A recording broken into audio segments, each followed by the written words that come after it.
Итак, в эфире программа «Герой дня», полемика, аналитика, политика. С вами по-прежнему Борис Белдубровский. Ожидаются дискуссии, обсуждения, комментарии, мнения экспертов, политиков и политологов на самые острые и актуальные темы дня. Самая актуальная тема сегодняшнего дня, как и прежние, в рамках программы «Герой дня» – это выборы. Политика, выборы в Кнессет пройдут через 12 дней, 1 ноября, пятые выборы за 3 года. И одна из главных тем – это экономика, дороговизна жизни. Мы говорим о будущем Израиля, о нашем кармане, о наших семьях и о нас с вами. Эта тема сегодня – экономика и выборы 2022. У нас в гостях экономист, финансовый терапевт Игорь Лупинский. Игорь, здравствуйте. Добрый вечер. Юлия Леви, аудитор, финансовый консультант. Я приветствую вас, Юлия. Добрый вечер. Скоро приедут остальные гости. В рамках программы обычно по формату 4 человека. Так будет и сегодня. Но первый дождь и первые пробки. Поэтому гости задерживаются. Мы в прямом эфире. Итак, нам рассказывают о том, что дороговизна жизни уже с нами давным-давно. Квартирный вопрос. 19% уменьшился спрос на жилье, увеличивается... На первичное жилье, да. На первичное жилье. Нам рассказывают, что буквально через пару недель на 15% увеличатся цены на парфюмерию и косметику. С 1 же ноября или с января увеличатся цены на продукты питания. Все увеличивается. И дилемма. Это происходит из-за натуральной инфляции, каких-то экономических показателей, которые не зависят от регуляции и действий правительства, война в Украине, или все-таки как раз-таки действия правительства, или молчание правительства, или нестабильность политическая влияют именно на это. Вот эти темы давайте обсудим. По вашему мнению, в конце концов, во-первых, какова экономическая ситуация сегодня в Израиле? Действительно ли мы должны ощущать, и это нормально, когда все больше и больше стоят помидоры и огурцы в магазине? Но вы знаете, сложно сказать, какая у нас ситуация, не сравнив ее с предыдущим годом или с другими странами на сегодняшний день. Если мы говорим об инфляции, то, конечно же, инфляция в Израиле, насколько она была высока, около 5% за последние 12 месяцев, она все еще ниже, чем в той же Великобритании, как мы только что смотрели на экранах. То есть в этом плане мы еще вроде как-то держимся на плаву. Если мы возьмем другие факторы, как, например, безработица, то там тоже мы видим относительно улучшения, если мы сравним там, с годом или 2 года назад. То есть, да, люди работают. Если мы говорим об уровне жизни, то я думаю, что каждый из нас чувствует это на своем кармане, что все тяжелее и тяжелее. Теперь, есть ли связь между выборами, нашим правительством и этой ситуацией, или она полностью отключена, конечно же, все факторы тут влияют. И война на Украине, и внутренние причины. Я думаю, что когда глобальное положение немножко усугубляется, то намного ярче видны разные такие пробелы в нашей... Давайте его конкретизируем. Давайте вот еще раз. Мы об этом говорили здесь бесконечно, но вот война в Украине, что она спровоцировала с точки зрения экономики и дороговизны? Ну, понятно, что там идет катаклизм с точки зрения... Война в Украине Секундочку, я только скажу, это очень важно, да? Понятно, что это повлияло на цены на газ и нефть. Энергоносители, конечно. Энергоносители. Ну и понятно, что продовольственный кризис с точки зрения пшеницы, там, ячмени, круп, которые в Украине и в России не могут попасть... Ну, скажем так, я не думаю, что продовольственный кризис задел именно Израиль в первую очередь. Он очень точно задел Европу. Я 2 недели провел в Польше. Это видно невооруженным взглядом. Видно дефицит? Видно и дефицит, видно и цены. Я могу откровенно заявить, что Израиль потерял статус самой дорогой страны, скажем так, в евразиатском континенте. Да, мы уже не самые дорогие. В той же Польше овощи и фрукты стоят дороже, чем в Израиле. Здрасте, приехали.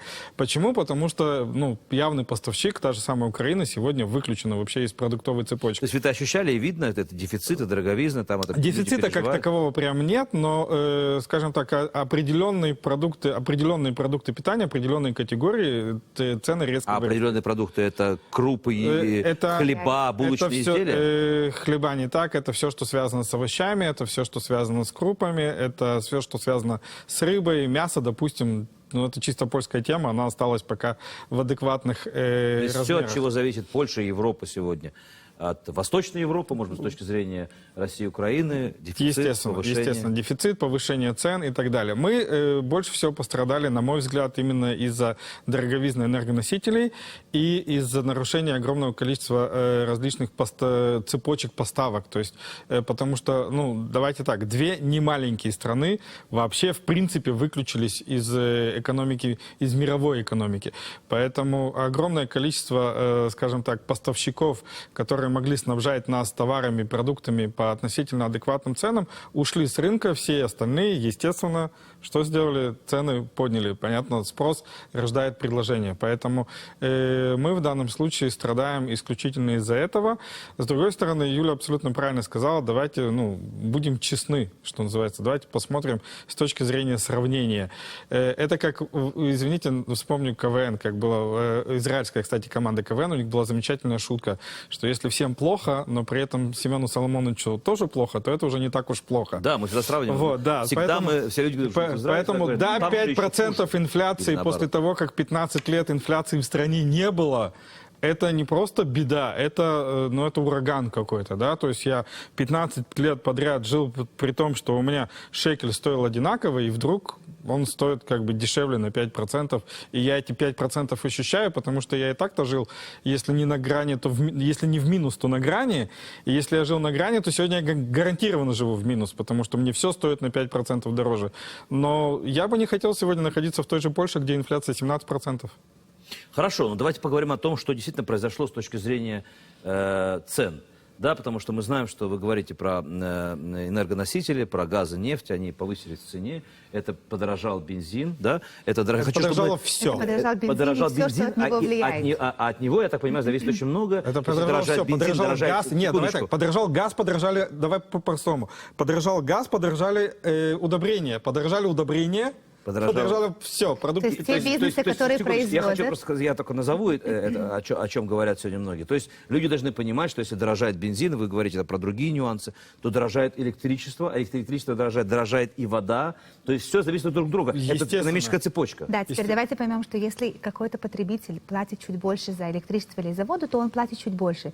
Но если фабрика, если целый завод платит больше, то этот завод мало того, что он платит больше, он еще платит больше за банк. Сейчас мы про это поговорим тоже. То есть ему надо как-то из этого выходить. Что он делает? Он поднимает цены на все прочее. То есть неважно, если он делает, не знаю, там, туфли, одежду, стиральные машинки или еще что-нибудь.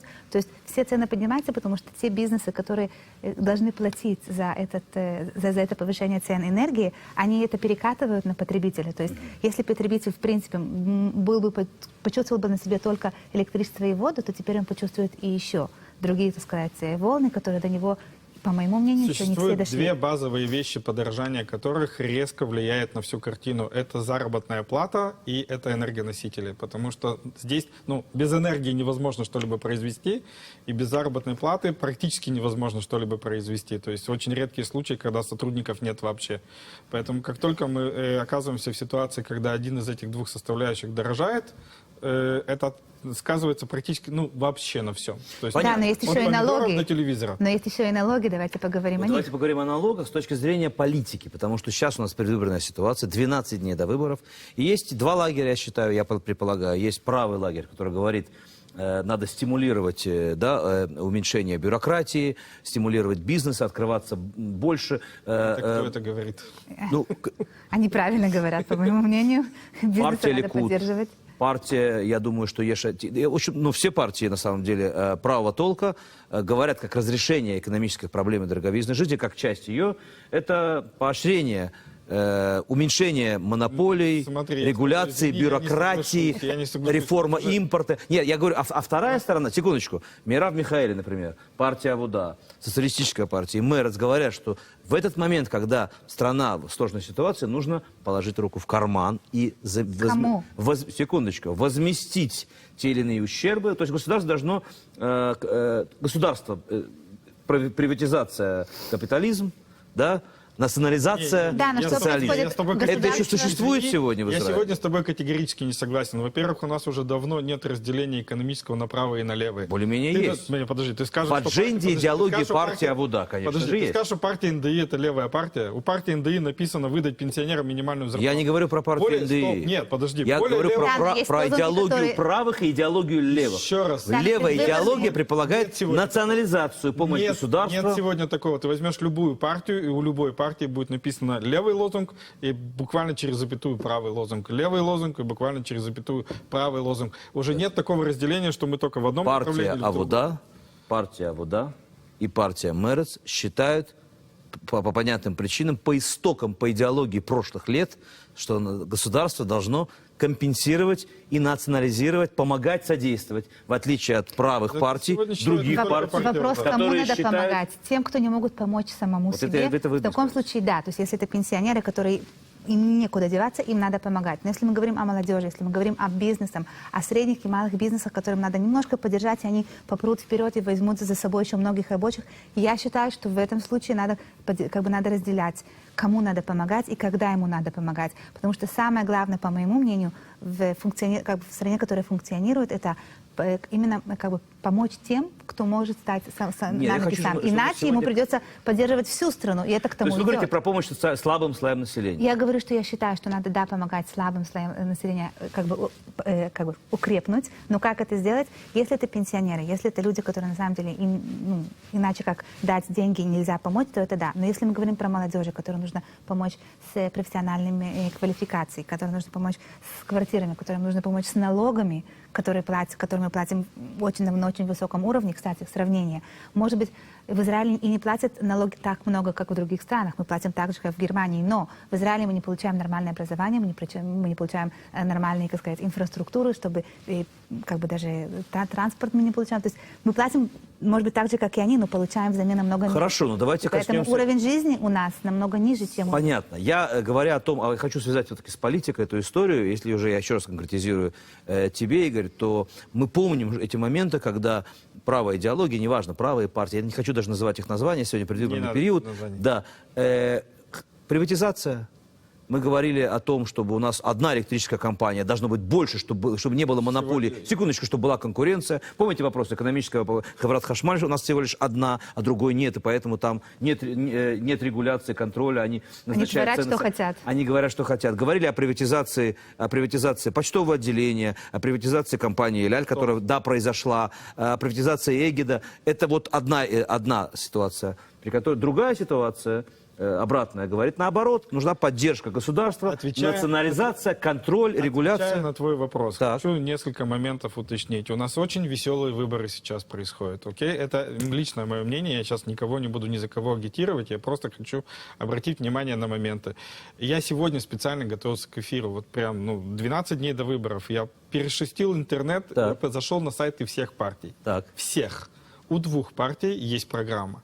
2 партии всего лишь навсего решили поговорить с избирателями и рассказать, что они собираются Экономическая реформа. Неважно, в принципе, есть программа, в которой, естественно, есть экономический Расскажи нам, что же это за партия? Мы поговорим. Мы называем партии или не называем? Можно, конечно. Вам можно, мне не очень. Всего у 2 партий есть программа. Все остальные уже, извините за эту фразу, забили на это дело, да, то есть мы знаем, куда мы идем, у нас есть свой электорат. То есть вы и так знаете. Мы вы и так знаете. Это кардинально неверно с моей точки зрения, потому что ситуация меняется. Та же самая, раз уж можно называть, та же самая партия Ликуд, извините, не обновляла свою программу с 2008 года. Да.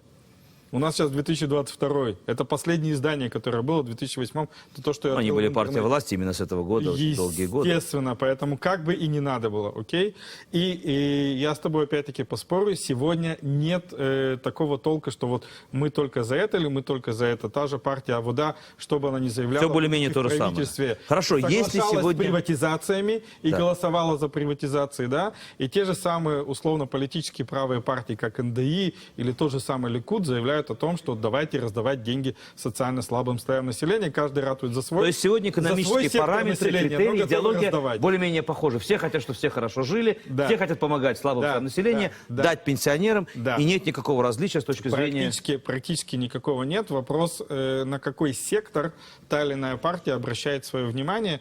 И здесь я предлагаю людям вспомнить, где они находятся, и, соответственно, выбирать из того сектора, где они находятся. То есть, если я средний класс, мне нужна партия, которая интересуется средним классом. Если я нахожусь в социально слабых слоях населения, соответственно, тех, кто интересуется мной. Потому что сегодня все примерно одинаковые, у всех примерно одинаковые лозунги, каждая работает просто на свою аудиторию. Понятно. Мы сейчас коснемся, Юля, вопроса, который вы хотите коснуться. У нас еще будет время. Но мне хочется, во-первых, выйти на первую рекламную паузу, 2 минуты и 5 секунд. После нее зайдет человек, который недавно провели провели опрос среди русскоязычного населения, что же важно, за кого будем голосовать, и какие критерии и идеология важна русскому населению, русскоязычному, кто они вообще такие. Первичные результаты интересного исследования, первого в своем роде, нам расскажет координатор движения «Миллионное лобби». Сразу после рекламы Яир Смолянов появится в студии, узнаем его мнение на эту тему и узнаем результаты опроса. Рекламы вернемся.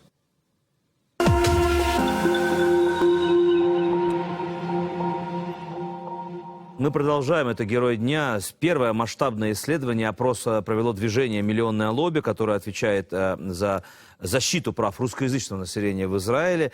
Очень интересные там есть результаты. О них поговорим с координатором этого движения. У нас в гостях Яир Смолянов. Яир, здравствуйте. Добрый вечер. Мы сегодня говорим об экономике, о выборах, о политике. Давайте сразу по экономику, потом, если будет возможность, узнаем и другие интересные аспекты вашего исследования. Во-первых, сколько респондентов, как вы их опросили и какие вопросы вы задавали с точки зрения экономики? Так мы, в нашем спросе были 600 человек, которые из них 450, они репатрианты, которые приехали в Израиль после 1989 года, и их дети. И впервые, как мы знаем, то есть кто-то проверил вообще, есть ли разница между... Разница предпочтений взрослых? Да, и их детей. И их детей. Так. То, что мы говорим по экономике, так мы спросили у всех людей, что вам важно вообще в выборах, за что вы голосуете, не какую партию, это тоже, конечно, спросили, а почему вы голосуете и что вам важно. И мы видим, что большинство из русскоговорящих, им самая главная проблема, что они не могут купить квартиру, и самое главное, что то есть экономические вещи, они в первые три центральные. Единственная вещь, которая находится там, которая не экономическая, это ситуация с религией и государством, которая тоже там находится высоко. Мы видим, что больше правых, те, которые голосуют за более правой партии, им более важно голосовать за более экономические... То есть те, кто голосует за правых, им важна экономика, деньги, ресурсы, а те, кто за левых, интересуются больше... Больше религия, государство. Больше религия, государство. Видите, интересно, какие результаты. Так, окей, какие еще... какая разница с точки зрения приоритетов при этих выборах у взрослого населения и у детей? Ну, детей, наверное, хотят квартиру, а пожилые люди опять занимаются религией, безопасностью, что? Во-первых, надо сказать, что вообще, если мы смотрим на данные, так вообще в народе, то есть репатриантов в Израиле, примерно 46-47% у репатриантов есть квартира. Вообще в израильском населении, в еврейском израильском населении вообще-то примерно 65-70% имеют квартиру. То есть огромная разница 20-25%. Когда мы смотрим на детей, разница немножко меньше, но мы понимаем, что много из них не в этом спросе, а в других спросах, которые мы спрашивали, нам объясняют, что им важно, и им нужно помочь родителям экономическими вещами, и даже если они имеют возможность купить себе квартиру, иметь квартиру, им экономические вещи важно больше, как пенсия для родителей и так далее. Хорошо, я, если вы позволите, оглашу результаты вашего опроса. У нас нет красиво показать это на экране, но все-таки среди наших русскоязычных избирателей редкий случай, когда проводятся такие опросы. И вот я расскажу вам, что Ликуд побеждает на выборах среди русскоязычного населения исследования «Миллионного лобби» 29,3%, да, 4,6 мандатов получает среди ваших респондентов. НДИ, партия Исраэль Бейтейну, получает 29,6, то есть больше даже, чем партия Ликуд, да, по количеству процентном соотношении, 4,7 мандатов. Махане Мамлахти Ганса и Саара, да, получает 1,4 мандата. Ну, вот таковы результаты первичные. Я прав? Я правильно все рассказал? Да, то, что я читаю? можно еще сказать о Ешатид, что они делают самую большую разницу между прошлых выборах и в этих выборах. Они поднимаются на больше, чем мандата. Теперь, когда мы смотрим на детей, количество детей репатриантов... И Ешатид 22,6. Я не хочу никого обижать здесь, да? 3,6, это намного больше, чем на прошлых выборах, говорят в вашем 2,5 в вашем исследовании. То есть, в принципе, 3 партии возглавляют список предпочтений русскоязычных избирателей. Это Ликуд, Ешатид и НДИ. Ну, это ожидаемо. Это когда мы смотрим... Надо сказать 2 вещи. Во-первых, когда мы смотрим на эти 3 партии, то, что интересно в этих 3 партиях, это что много из людей, которые за них голосуют, они смотрят 9 канал и слушают на русскоязычные каналы по радио и читают русские газеты. 20%, немножко больше, чем 20% из людей, которые мы спрашивали в спросе, говорят, что они, то есть их первый канал, он либо 9 канал, или, то есть и газета, либо то есть русскоязычная газета. Когда мы смотрим, на то, кто приходит к вам сюда в студию, мы видим, что это большинство, и вообще те, которые делают рекламу на русскоязычном улице, мы видим только эти 3 партии. Так что все остальные партии борются. Просто игнорируют русскую улицу и все. И из того, что я успел прочитать, что есть серьезное различие между предпочтениями родителей, пожилых и детей, которые уже, может, выросли в Израиле. Это на 30% различаются их приоритеты, я так понимаю, часть родители исследования, это да? НДИ в основном? То, что можно сказать, это что вы рассказали, что то есть самые высокие 3 партии, которые получают большинство мандатов, это НДИ, Ликуд и Шатид. Когда мы смотрим на их детей, мы видим, что Ационут Датит, то есть правая партия Ационут Датит, то есть Майюдит, Бецалел Смотрича и Тамар Бен-Гвира, получает то же самое количество голосов, когда мы смотрим только на дети, так же, как и НДИ. Это очень интересно, да? То есть молодые русскоязычные израильтяне предпочитают правую или даже ультраправую партию, да, чем пожилое население, которое выбирает наш Дом Израиль. Я более того могу вам рассказать, что много, то есть и в этом студии, и вообще в телевидении много говорят, что есть как бы 2 опции. Либо как бы будет правительство Нетаньяху с Бен-Гвиром, Смотричем и так далее, либо Лапид и с Уда и Тиби с арабскими партиями. Когда мы смотрим и спрашиваем, за кого вы будете голосовать, 2 мандата пока еще не уверены, за кого они будут голосовать. Когда мы спрашиваем, хорошо, так, какие 2 партии вы думаете выбрать, много этих 2 мандатов, примерно 1,5 мандата, они думают между Ешатидом и Ликудом или между Ликудом и НДИ. То есть им как-то, как я понимаю, менее важно, кто будет премьер-министр или какое будет правительство, более важно им, кто будет заниматься ими вещами. Сейчас мы я хочу посвятить именно этой теме, потому что это довольно интересное, редкое явление, когда мы касаемся этого. Так вот, я читаю из вашего же исследования, опять же, перевожу здесь с иврита. Те, кто голосуют или хотят отдать голос за Ешатид, их больше интересуют вопросы религии и государства, как ни странно. А пенсия, вопросы пенсии, важна очень тех, кто голосует за Ликуд.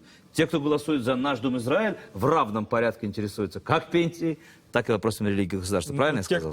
Те, кто ищет в Ликуде вопрос пенсии, глубоко ошибаются на самом деле. Я не буду здесь пропагандировать, агитировать. Я сейчас, опять-таки, это не вопрос голосования, это вопрос политики и вопрос экономики, потому что, я понимаю, что никто этого не сделает, но можно просто почитать бюджет 2018 года и бюджет 2021 года и посмотреть, как сильно они отличаются. Бюджет, который принимался Ликудом, и бюджет, который принимался коалицией Ешатид, Беннет и НДИ и так далее.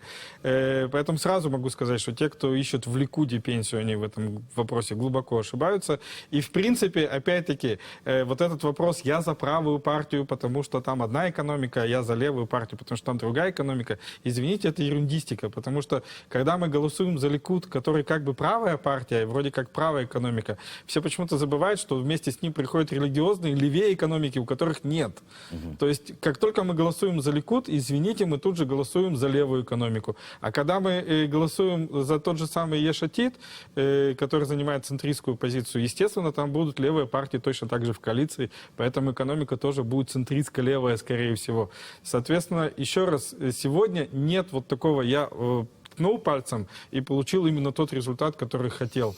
Что вы скажете по поводу... Всегда вопрос работает... У нас нет сегодня партии, которая может быть в одном экземпляре, иметь всю коалицию и полностью делать то, что они говорили. Все зависят Нужно друг от друга. смотреть на тот блок, за который я голосую. Конечно, все. Мне немножко не хватает в этом исследовании отношения к безопасности, потому что, по моему мнению, очень многие, особенно перед выборами, всегда есть какие-нибудь такие, знаете, очень яркие какие-то бурные, или война, или какие-нибудь терроры. Мы это видим сегодня, и обычно людей пытаются как бы немножко напугать, чтобы они выбрали именно за безопасность, там, против Ирана, за Иран. У вас в вашем исследовании не было найдено чего-нибудь Конечно, такого? безопасность тоже находится там, но она, то есть, как мы сказали, она находится ниже в приоритетах. То есть я считаю, что это более того показывает, и еще можно сказать об этом, 30% из людей, которые голосовали за Ликуд в прошлых выборах, выбирают сейчас за другие партии. Да, вот эти 30%, да. То есть люди, которые выбирали большие партии, изменят свои приоритеты сейчас. 35%, которые голосовали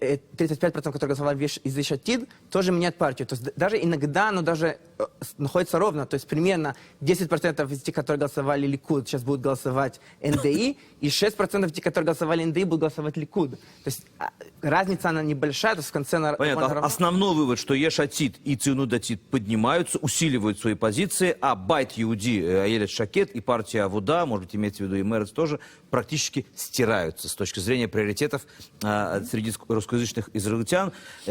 Тоже интересный аспект, о котором говорится в исследовании, что мы здесь все думали, что наши-то неактивные и не пойдут голосовать.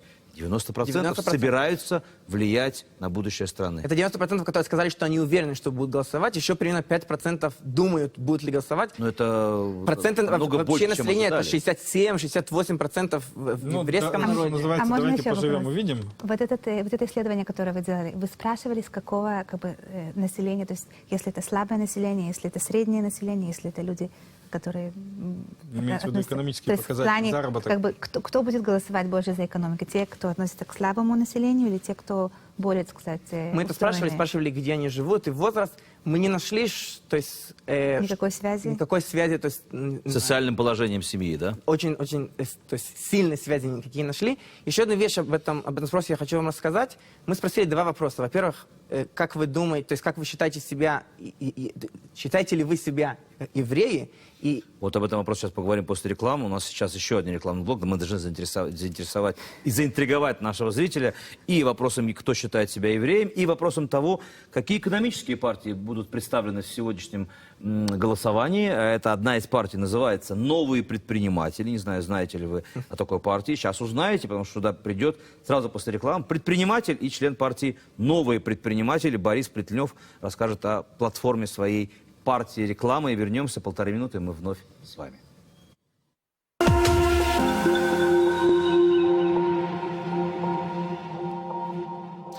Экономика, дороговизна жизни, выборы 22, повестка дня, программа «Герой дня». К нам присоединился предприниматель, член партии «Новые предприниматели» Гаацмаим Ахадашим Борис Плетнев. Борис, приветствую вас. Добрый вечер. Итак, расскажите, ваш звездный час прямо сейчас, через 12 дней люди будут принимать решение, за кого голосовать, что представляет из себя ваша партия. Итак, наша партия просто хочет доказать, что мы, как частные предприниматели, не третьего сорта гражданины. Получается, на сегодняшний день у нас никаких социальных защит, у нас нет ни больничных, у нас нету никаких, скажем так, помощи от государства. Мы платим налоги, мы платим битох леуми, но замену, грубо говоря, и это уже доказало, это правительство и прошлое, мы ничего не получаем. А даже когда получаем, нас требуют вернуть это. Я могу сказать, что даже вот недавно, было, даже недавно, полгода назад, нам полагалось возврат, то есть гранты за омикрон. Компенсация за омикрон. Никто не получил почти. Даже когда было доказано, что да, можно, полагается, налоговая инспекция звонила, говорит, а может быть вам на самом деле не надо? Может быть вы не потратили? То есть они любым путем пытались избежать выплаты. Мы получили какие-то деньги, от нас требовали их вернуть. Мы с этим боремся. Кстати говоря, так родилась идея партии. Так понимаю, Совершенно вы верно. в этой студии тоже находились и говорили, что многие десятки тысяч бизнесов, их попросили вернуть якобы несправедливо данный им подарок в свое Совершенно время верно. при коронакризисе. Верните, пожалуйста, деньги, вы там неправильно декларировали, вы заработали больше, чем вы заведомо декларировали. Совершенно верно. Было очень много нюансов. Мы были Верховным судом по справедливости. Мы подали петицию. Суд был неоднозначен. Мы будем подавать еще, мы будем дальше бороться. Но мы поняли, что помощи от государства нет и не будет, если мы не ставим свой «я». Хорошо, но не лучше ли делать это в действующих партиях, которые точно пройдут электоральный барьер, потому что ваша партия не Которые до обязательно пройдет? сегодняшнего дня еще ни разу особо не подумали о нас. Немножко обидно. За 70, скоро 5 лет этого Потому государства. что все партии, по-моему, представляют и говорят, мы представляем предпринимателей, ацмаим, это наша сила, малый и средний бизнес. Все, кто говорят, обязательно говорят о предпринимателях и обязательно говорят и о социальных правах Прекрасно предпринимателей. говорят. Да, но с другой стороны, когда все партии пытаются говорить ко всем, то они, в принципе, никому не обращаются, потому что если та же партия говорит и к предпринимателю, и к пенсионеру, и к наемному работнику, то, в принципе, можно понять, что ни об одном из них он не То есть будет вы заботиться. поняли, что вы выхода То есть нет, я надо считаю, что- объединяться. Какие шансы у вашей партии с точки зрения вы знаете- опросов? Кто представляет список? На каком месте вы? И лично я на 7-м месте, потому что я к тому же и семьянин, и достаточно молодой, так сказать, не уверен в своих способностях по сравнению к другим членам партии, Мы ничего которые, так не сказать, можем могут. знать. При норвежском законе можете и министром стать. Ну, Легкую, да. знаете, но дело в том, что наша партия на сегодняшний день делала некоторые опросы у предпринимателей. И мы на сегодняшний день знаем, что 64% предпринимателей на сегодняшний день не имеют никакого доверия в это государство, которое было, или в прошлом. Мало того, могу сказать, что 64% мешек рынка труда зависит от тех предпринимателей, которые имеют меньше 100 человек как членом работы. Это маленький и средний Это бизнес. маленький и средний Да. бизнес. То есть это самый большой То есть вы работодатель в хотите Израиле. И представлять он десятки самый... тысяч Даже не десятки. представителей малого и среднего бизнеса, Я не- права которых ущемлены, и строить адженду именно на этом. Для начала, тысяч, это я 100 вам, тысяч. это мало того, что это определенное количество. У каждого у нас есть семья, друг, родственник, кто-то, который имеет какую-то часть к этой области. Это может быть та же самая девушка, которая делает ногти. Это может быть тот же самый Любой бизнес. стоматолог, например, который тоже как-то от этого ему влияет. Есть бизнесы, которые они большие компании. У них, я не буду про них ничего говорить, это большие компании, у них как бы свои как бы защиты.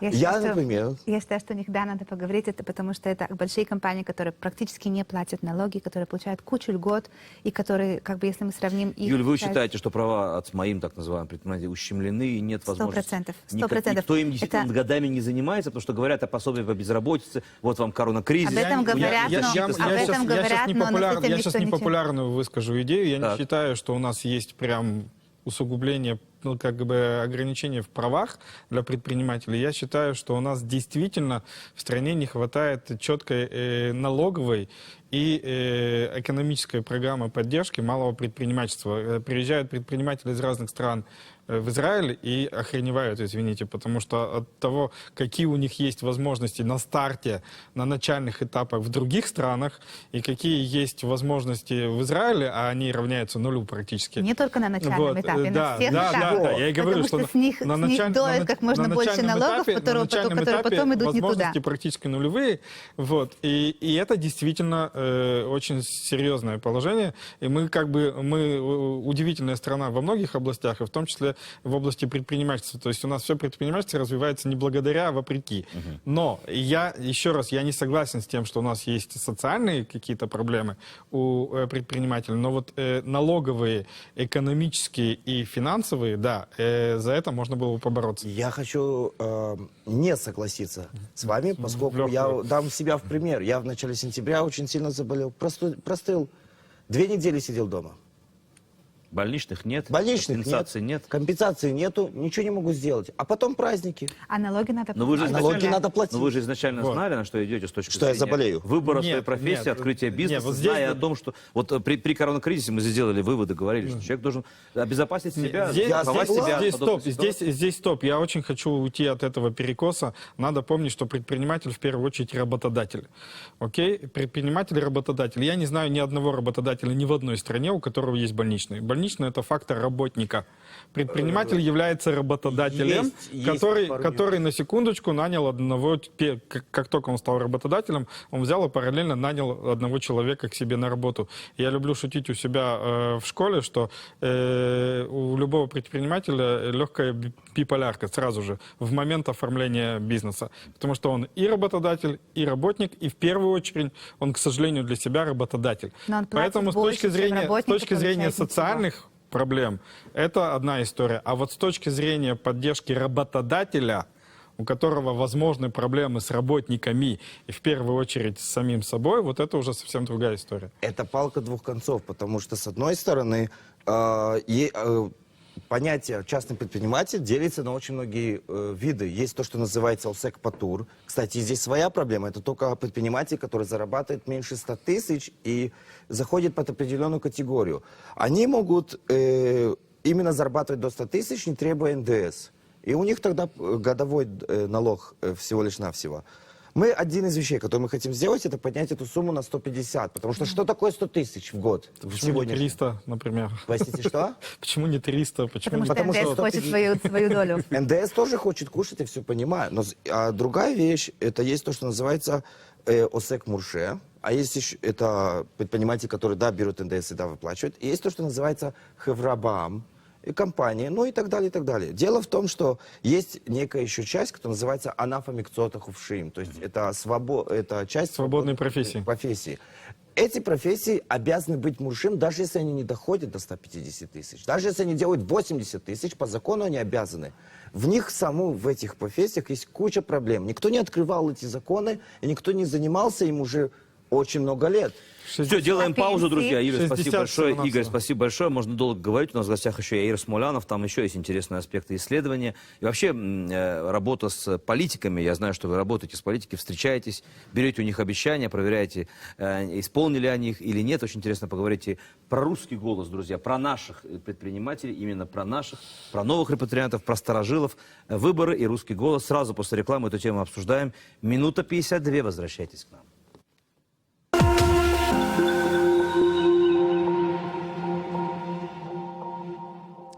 Выборы в Кнессет и русский голос – это тема нашего следующего обсуждения здесь, в студии. У нас уважаемые очень сегодня интересные гости. У нас в гостях экономисты Игорь Лупинский и Юлия Леви, координатор движения «Миллионное лобби» Яир Смолянов и предприниматель, член партии «Новые предприниматели» Гацмаим Хадашим Борис Плетнев. Итак, давайте начнем с вас, Яир. Ваше исследование. Вы говорили еще до рекламы, что одна из тем, кто интересует русскоязычных израильтян, и мы об этом говорим, это разделение религии и государства. Евреи или израильтяне, в конце концов, что выбирают наши? Так, один из наших вопросов был, считаете ли вы себя как евреи? И мы видим, что 95% примерно говорят, что они считают себя, они смотрят на себя как евреи. Но когда мы спросили следующий вопрос, то есть считаете ли вы евреи, то есть по Аллаха, по Рабанут, если у вас есть как бы, то есть официальное доказательства еврейских корней? Да. Так мы видим, что цифры, они примерно 76-75%. То есть 20% примерно людей, они чувствуют себя как евреи, то есть живут как евреи, но они не евреи. И можно было подумать, может быть, что больше их находится, то есть, может, в центрах левых партий, потому что там больше занимаются этим. Но мы видим, что и в партии Цинтут Датит, и в партии Ликуд, в Ликуде, допустим, есть 18% людей, которые... Они не евреи по Рабанут, но они, да, смотрят на себя как евреи. И в Цинудатит тоже немножко меньше, 15% из людей, которые голосуют за эту партию, хотят голосовать за эту партию, тоже на это смотрят.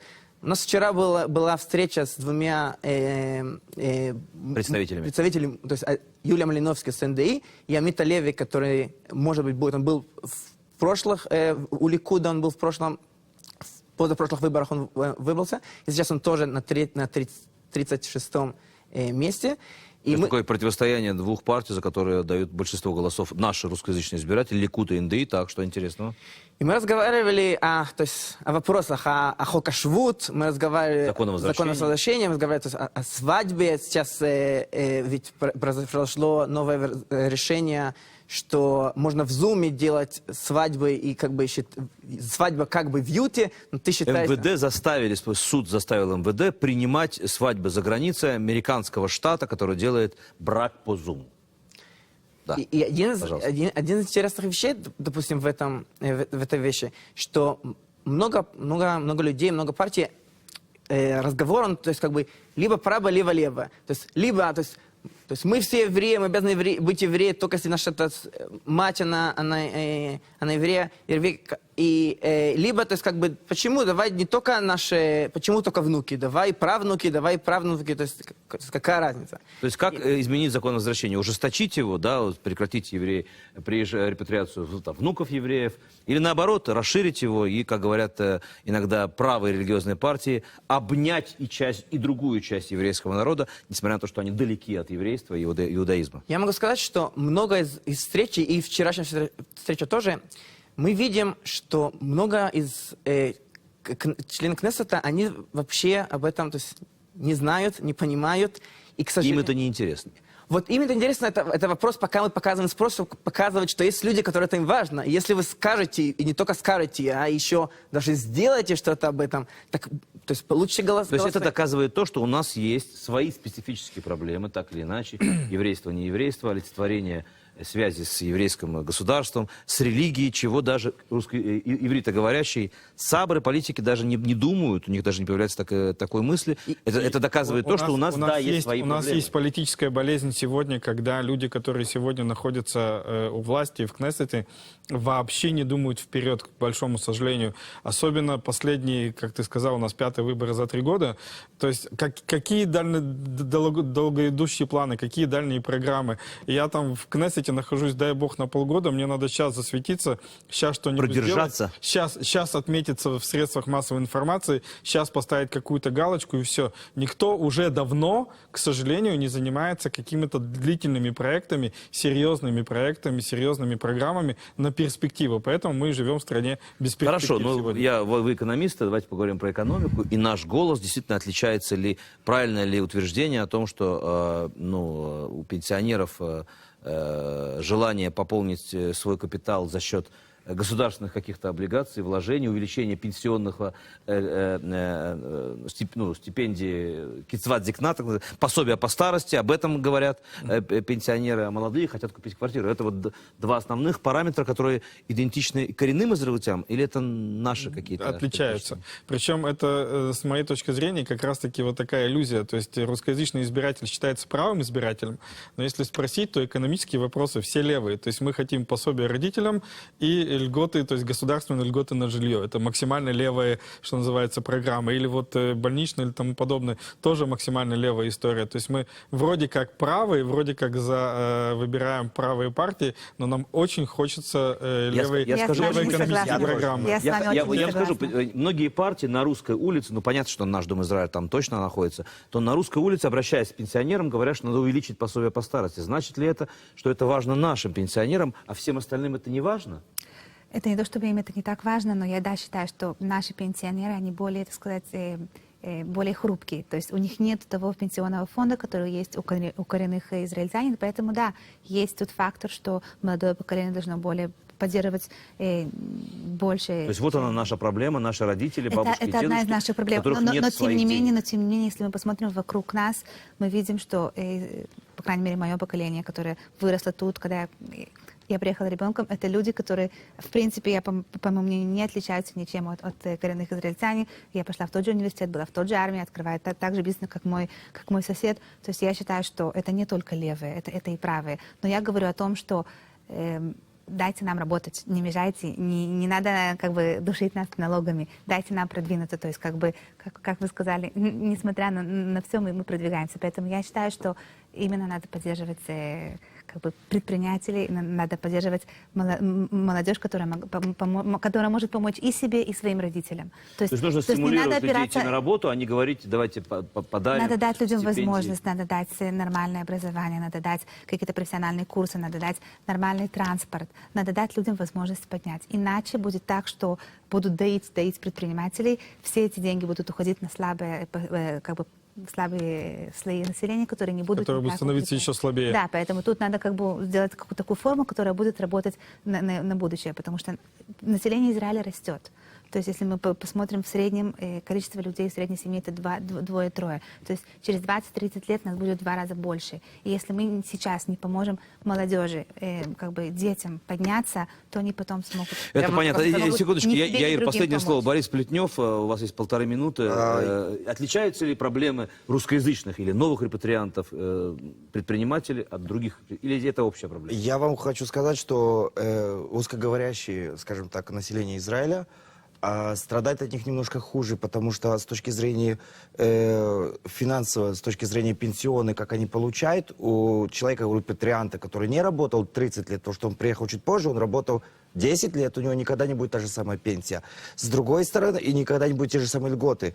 С другой стороны, хочу закончить на том, что у нас в Израиле очень много проблем. Все разговоры окончаются почему-то на левом и правом. Одно слово, пожалуйста. Но в итоге у нас есть экономика, у нас есть то, что... Масса других приоритетов и важностей. Спасибо, друзья. К сожалению, время вышло. Скоро выпуска новостей. Должны прервать нашу с вами дискуссию. Большое спасибо за то, что приехали к нам сегодня. Борис Плетнев, Игорь Лупинский, Юлия Леви и Яир Смолянов. Было очень интересно с вами сегодня. В главном выпуске новостей сегодня эксклюзивное интервью с главой правительства Яиром Лапидом. Сейчас рекламная пауза. После нее главный выпуск новостей с Михаилом Рабиновичем. Я увижу с вами на следующей неделе. Всего доброго вам.